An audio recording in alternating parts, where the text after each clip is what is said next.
Para falar da energia solar, a gente precisa falar sobre o silício. Esse material é bastante abundante na natureza. Na verdade, ele é o segundo átomo mais abundante aqui na Terra, depois do oxigênio. Porém, você nunca vai achar silício puro, uma pedra que é feita de silício unicamente. Em geral, a gente vai achar o silício ligado com o oxigênio e a gente vê mais habitualmente ele na forma de areia. A areia da praia é basicamente uma areia composta de dióxido de silício.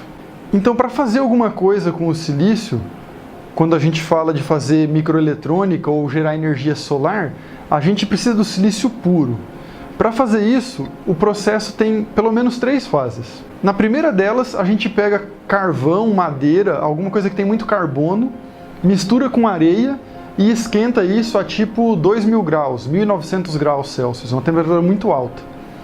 Nessa temperatura vai acontecer essa reação química aqui, e a gente vai conseguir ter o silício razoavelmente puro, ou pelo menos muito dele não vai estar ligado com oxigênio, e alguns gases vão ser emitidos, o que também pode ser um problema. Na segunda etapa, a gente pega o silício que resultou do primeiro processo e joga ácido clorídrico em cima dele a mais ou menos 300 graus Celsius. Nesse processo, o ácido, em fase de vapor, ele vai reagir com o silício e ele vai produzir um gás que é o triclorocilano. Depois de evaporar então esses materiais, é mais fácil separar um do outro, já que pode ter um monte de impureza no silício que a gente começou o processo.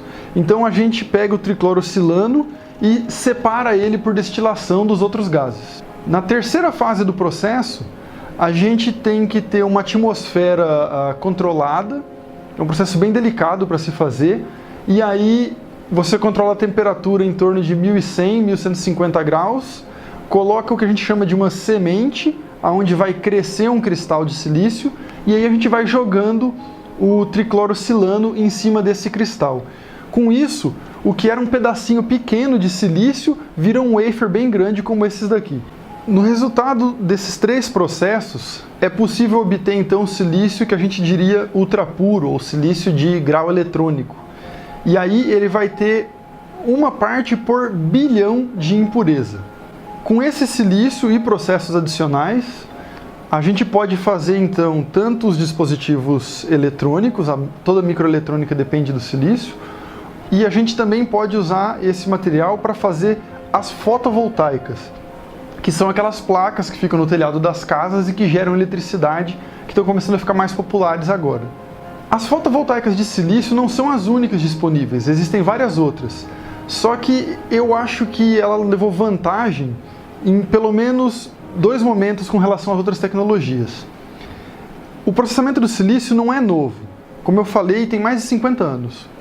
E lá no começo, quando você tinha silício que não ficava tão puro, quando você errava no processo, e ele não ficava tão puro para servir para fazer um processador de computador, ele ainda servia para gerar eletricidade. Você já deve ter ouvido falar, é provável que tenha, do Vale do Silício, que é aquele lugar da Califórnia onde tem uma concentração enorme de empresas de tecnologia. Microsoft, a Apple e uma série de outras nasceram e funcionam lá.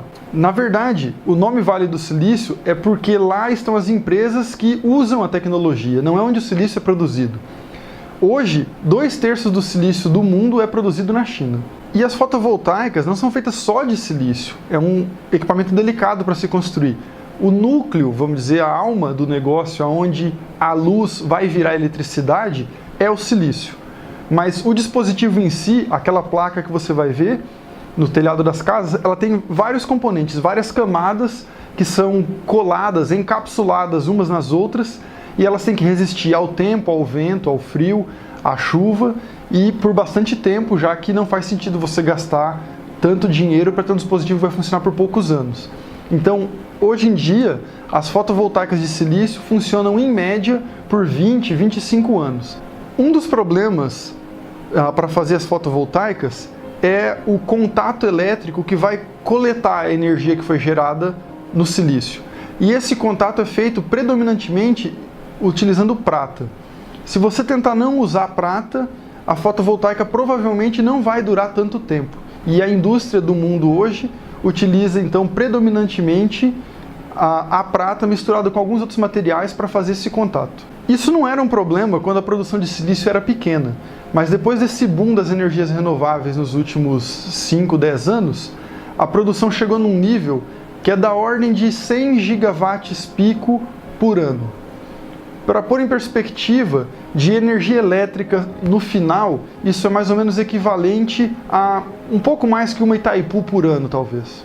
Então, como se está produzindo bastante fotovoltaica utilizando essa tecnologia, o consumo de prata preocupa um pouco. Então, mais ou menos 10% da prata extraída das minas no mundo todo hoje são utilizadas só para essa função, que é fazer esse contato nas fotovoltaicas de silício. A minha preocupação com isso é que, se você vê o tanto que a gente está produzindo de fotovoltaica, pode parecer bastante, mas ainda é bem pouco se comparado com tudo que a humanidade precisa.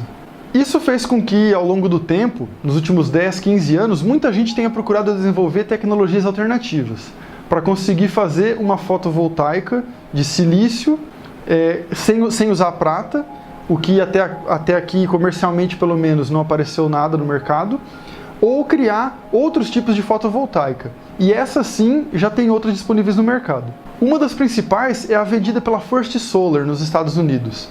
É uma fotovoltaica que usa um processo totalmente diferente, não usa silício, e ela é feita de um jeito que ela é mais fina e por isso ela consome menos matéria-prima. Então gasta menos energia para produzir e ela tem algumas outras vantagens. O problema é que o núcleo, o que substitui o silício nessas placas, é o telureto de cádmio. E além de haver alguns problemas com a toxicidade desses elementos, a gente tem um problema com a disponibilidade deles, porque nenhum dos dois é tão disponível quanto o silício. No caso do telúrio, por exemplo, ele não é extraído diretamente de nenhuma mina, ele é subproduto de alguma outra produção de metal. Então, por exemplo, no caso do cobre, quando você extrai 900 toneladas de cobre, em geral, você vai conseguir extrair de todo esse cobre 1 kg de telúrio. Por isso ele é bastante caro comparado a outros materiais e não é tão claro que vai dar para produzir ele na quantidade que a gente precisaria. Outras duas tecnologias bastante difundidas também são as que a gente chama de CIS ou de SIGs. Essas siglas são para os elementos cádmio, índio e galho. Então elas também vão ter mais ou menos o mesmo problema que a gente já tem com o telureto de cádmio. Tanto o índio quanto o galho são elementos que a disponibilidade não é tão grande assim. Então fazer fotovoltaica utilizando esses elementos para a humanidade inteira não é possível com a tecnologia que a gente tem hoje, pelo menos. Então é importante notar que tem uma diferença entre energia renovável e fonte de energia renovável. O Sol é uma fonte renovável, vai ter luz por muito tempo, e isso vai dar para tocar a vida na Terra, aquecer o planeta e etc. Porém, uma fonte de eletricidade renovável, aí é uma coisa um pouco diferente se você for ser rigoroso com o termo. Porque teria que ser, então, um dispositivo que eu fizesse e ele fosse gerar eletricidade a partir do Sol por um tempo indeterminado. E não é o caso das fotovoltaicas. No caso das de silício, por exemplo, que são as mais difundidas, mais de 90% do mercado é delas, a gente tem aí uma garantia de 20, 25 anos de que elas vão funcionar. Isso significa uma coisa muito importante. Imagina que você tem uma produção, então, de 100 gigawatts de fotovoltaica de silício este ano. Se você manter a produção constante, daqui a 25 anos, então, em 2052, a gente vai ter um problema bem sério, porque os 100 gigawatts de produção só vão servir para substituir as fotovoltaicas antigas. Então quer dizer que, se você mantiver a produção constante, em 25 anos ela vai começar a diminuir a taxa de instalação, já que você vai ter que substituir as antigas que estão parando de funcionar. Se a gente olhar, por exemplo, para dados do Departamento de Geologia dos Estados Unidos, estão disponíveis na internet, todo mundo pode acessar, dá para a gente calcular mais ou menos quanto de fotovoltaica dá para produzir sem consumir toda a prata, ou todo o telúrio, ou todo o cádmio, ou todo o índio, dependendo da tecnologia que você for falar. Se a gente fizer uma comparação então com esses dados da mineralogia, a gente chega numa conclusão que não é muito promissora. Isso está mais ou menos compilado nessa tabela aqui. Se a gente olhar para ela com calma, você vai ver que a gente gasta bem pouco desses elementos críticos que eu estou falando.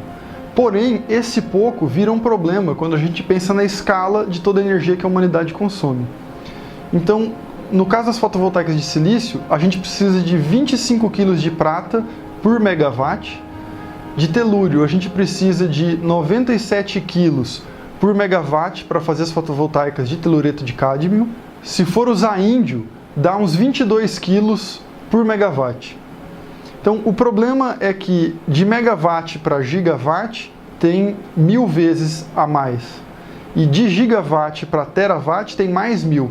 Então, você precisa multiplicar essa quantidade por 1000 duas vezes para chegar em 1 terawatt, que é mais ou menos 5% da energia que a humanidade consome. Eu não estou tentando falar que energia solar é uma coisa ruim. Eu só estou tentando dizer que a gente precisa ter consciência de que não existe energia 100% renovável. Nem a solar, nem a eólica são fontes de energia assim.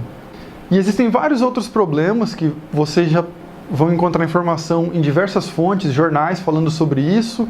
Tem o problema do preço, se o preço vai ficar barato ou não. Tem o problema das baterias, já que não faz sol à noite, então a gente precisa de algum tipo de backup para dar energia na hora que não está fazendo o sol, ou mesmo durante o dia, quando entra uma nuvem na frente da fotovoltaica, isso pode ser um problema. E tem também o problema da intermitência, que tem a ver com tudo isso que eu falei, e a gente não consegue prever quando é que vai ter energia solar ou não. Uma experiência interessante é o caso da Alemanha.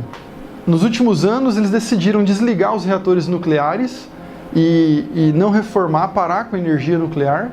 Isso vai acontecer lá nos próximos anos. E para substituir a energia nuclear, eles estão construindo muita fotovoltaica e criaram um programa para facilitar as pessoas a ter fotovoltaica em casa, no telhado da sua casa. Então tem as duas coisas lá. Energia que a gente diz distribuída, que é cada casa ser uma fonte geradora também, e também construir parques enormes cobertos de fotovoltaica que tem unicamente aquela função, gerar energia elétrica. Então, se você entrar nesse site aqui, por exemplo, da Alemanha, você tem disponível os dados sobre da onde está vindo a energia elétrica da Alemanha em qualquer momento dos últimos anos. Se você der uma olhada nesses dados, você vai ver que o máximo de geração de energia elétrica de fonte solar acontece em maio, porque maio lá é logo depois que começou a primavera, não está chovendo muito, a temperatura não é muito alta e o dia já é razoavelmente longo, então tem bastante sol. Essa condição é a ideal para se gerar eletricidade com o sol. A temperatura também é um problema importante, porque à medida que a fotovoltaica esquenta, ela fica menos eficiente. Então ela começa a desperdiçar mais energia. Então, no melhor dia do melhor mês, que é maio, a Alemanha consegue algo como 20-25% da sua eletricidade vindo de energia solar. Se você pensar num dia de 24 horas. Porém, se você olhar hora a hora, à noite não tinha energia solar, é claro, e na hora de pico do sol, por volta do meio-dia então, você tinha muita energia solar. Em alguns momentos chegou a sobrar energia na rede. Isso é verdade, mas não significa que está sobrando energia solar na Alemanha.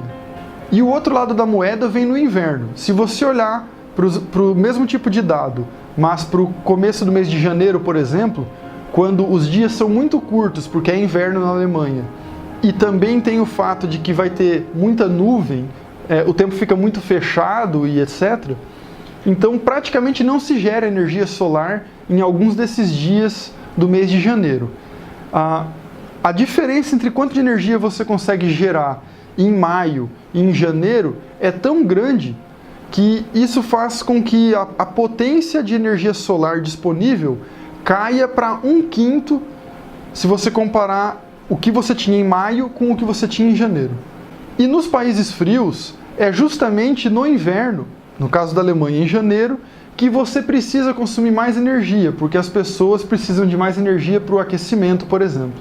É claro que outras tecnologias podem surgir, Só que não é tão simples dizer que essas novas tecnologias vão ser muito melhor do que as anteriores. No caso do silício, por exemplo, ela não é uma tecnologia nova, ela tem 50 anos. E depois de 50 anos, ainda que a gente tenha inventado outras tecnologias, o silício continua dominando. Semana passada eu fui para um congresso da Sociedade Brasileira de Materiais e tinha bastante gente lá trabalhando com coisas relacionadas a fotovoltaicas, então a obter eletricidade com o sol. Alguns pesquisadores de lá são bem reconhecidos por seus trabalhos e por estarem desenvolvendo algumas dessas novas tecnologias, e nenhum deles se disse muito otimista para mim. Você tem dois tipos de tecnologias novas que alguns acham que é bastante promissora.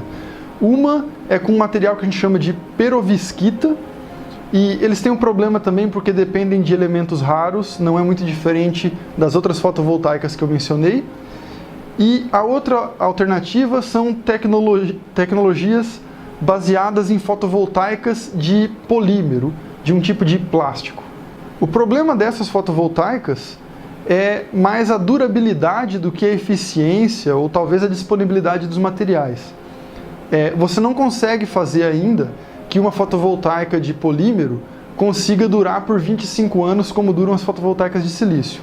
Então, se for para fazer uma fotovoltaica que vai durar só um ano, não vai adiantar nada fazer, isso não vai resolver o nosso problema. Então, se eu quero deixar alguma mensagem com esse vídeo, ela é mais ou menos a seguinte: não existe energia 100% renovável, e as fotovoltaicas vão ajudar bastante a gente a resolver o problema, mas elas não são a solução completa.